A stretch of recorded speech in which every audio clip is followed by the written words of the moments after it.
In 2001, a vision was born when the leaders of the Alberton Methodist Church decided to establish an outreach program to reach out in love and care to its broader community.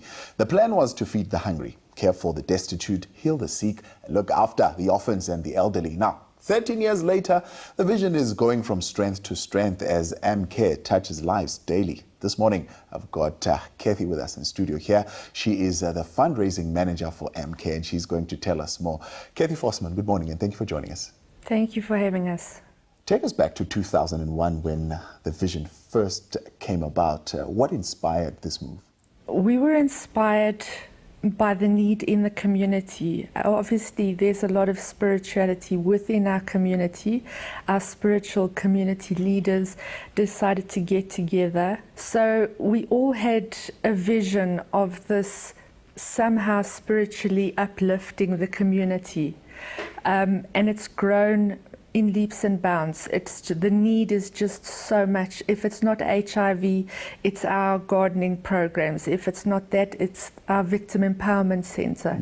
So there is absolutely a need in every corner for it. We'll speak more about your vegetable gardens in a moment, but let's talk about the other programs that you have. I mean, over the 13 years, it has now evolved into a number of programs. It's so big. We call it the Amcare Village because you get there and we've got a little Amcare Academy under which we have our victim empowerment programs. So the ladies can come in to our kitchens, to our sewing centers. They can actually learn to cook. So they get taught how to cater and how to set up a catering business. So they leave with a business plan. A lot of them are now in their own communities making money, and we've got success stories after success stories. They're sewing, making duvets, doing things, and it's from skills that they've learned at Amcare. Let's talk about the vegetable gardens themselves. Yeah. Are they home-based? Are they community-based? How are they set up? We've got our garden systems where we've actually gotten companies involved. We get them to sponsor the equipment, the seedlings, set it out into the community, because for all intents and purposes, we can't bring it to us. It has to be run by our OVCs, which is our orphan and vulnerable children out in the townships. So these kids are now given not just the tools, but also the will to want to make their own gardens. So they get rated, almost like you would, your beaches are rated certain colors. Right. So you get if a kid is running 3 months and it's a red flag garden, we can see that the kid is not motivated. He's probably not going to make a run of it. The tools are given to another child who can make it work. So this is done at school level now? It's done at, yes, at school level. So these kids who are doing it, a lot of them, some of them have excelled. I went through the reports the other day, and some of them are not just supporting their own families, but are actually selling the product that they're actually growing. So incentive-wise, we don't give you a hand out, we give you a hand up. Do communities come to you? Do you go and identify communities where Absolutely. you could establish these programs? Absolutely. Our social workers are constantly busy in the communities. We have got offices in the communities, so we can identify who needs the help at that particular point the most. I know these projects are more focused in townships, in urban areas here in Joburg, but any plans to extend them a little bit further into rural communities? They are in rural communities. Tinazonke, Polar Park, Eden Park, we're all over. Those are areas where we mainly are busy doing. So we are in those areas. We are in the rural areas. The areas that we're talking about are not in Alberton itself, even though we do. That is the area that we support, is the Greater Alberton area. But like our clinic, we offer free circumcisions. We're one of only 3 centers in the Greater Alberton area that offers free circumcisions. So if you know of the initiation rites, of which circumcision is only one part of it, we offer free circumcisions. So come school holidays, you get cars, buses arriving with grandpa, father, grandchildren, and everybody's there to be circumcised. We used to, at some point, offer services for ladies, and it's just been overtaken by this need for circumcision. So it's just ever expanding. There's no place we don't get involved. Too exciting. Great work you're doing. What are your plans for 2014? My plans for 2014 is to improve the clinic, is to expand the clinic. We are desperately looking for people to help us expand this in some way, because at the moment we've got our post-op patients sitting in the same room as our pre-op patients. So going forward, the clinic really, because of the need that we are experiencing, I would really like to expand the clinic.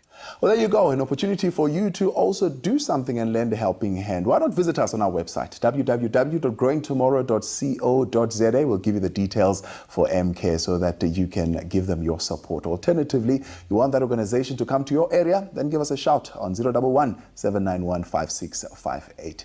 Kathy, thank you so much for joining us this morning. Thank you so much for the opportunity.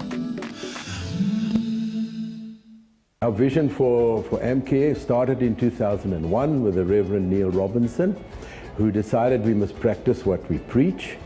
And the main thing we decided to do is to look after abused women and children and feed the hungry. However, when we started feeding the hungry, going out to the informal settlements, we found many ill people and with AIDS. And so we started an AIDS program as well. As we grew from there, we decided it's not only we don't want to just hand out, but we'd like to hand up. And we are helping people with skills training. And we have a clinic here that does all the testings for HIV, and we supply ARVs. We also do circumcisions, but we do sewing training, and there is the baking and the catering. And then we got the gardens, which we develop throughout the townships, and at Amcare themselves, we have gardens as well. This clinic in Jabulo, it has been started in 2013. It was offering AIDS treatment before.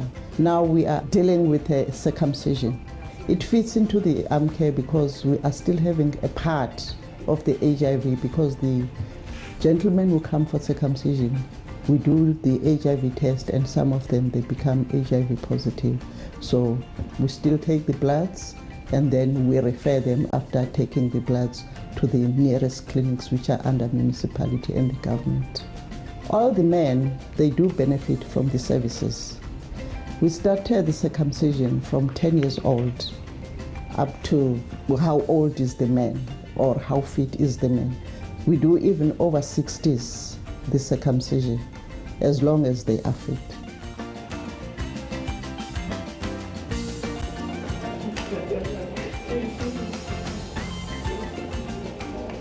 They get counseling, they get material assistance, they get skills development, and we try to get some kind of employment for them, because normally when they come here, they're not employed.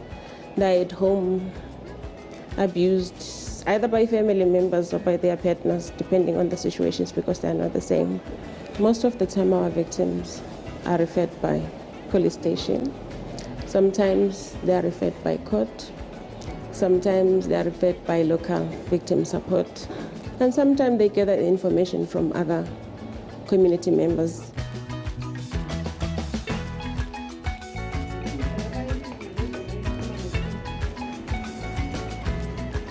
It's a community project, so it means that people were sent here so that we can train them in skills.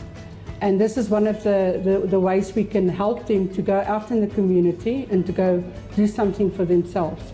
So what happens, the students come for a 3-week training course.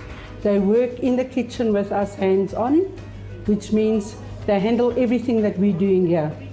So they do sandwich platters, they make biscuits for any meeting, and then platters, and they also do for any function. So they come and they learn all the basics, and basically afterwards they can go and earn a little bit of money for themselves. The government, Department of Social Welfare, help us, funding towards our community outreach, the work, and then the National Lottery help us with some staff and also the food. They pay for a lot of food. And then we just use the corporates and do fundraising all over, and the community of Alberton do support us. I like working for Amcare because this is actually what life is about. We're not chasing money here, we're helping people to help themselves, and the satisfaction that you're getting out of how proud they are of themselves when they come here, and the success stories. So in a small way, we're making a difference in their lives, and they can go out again and go and make a difference in somebody else or in the community's life. Because a lot of these people come from very, very bad backgrounds, and you give them that self-worth back again, that they feel that they mean something, and they're not useless. They've got the capability of getting back on their feet again.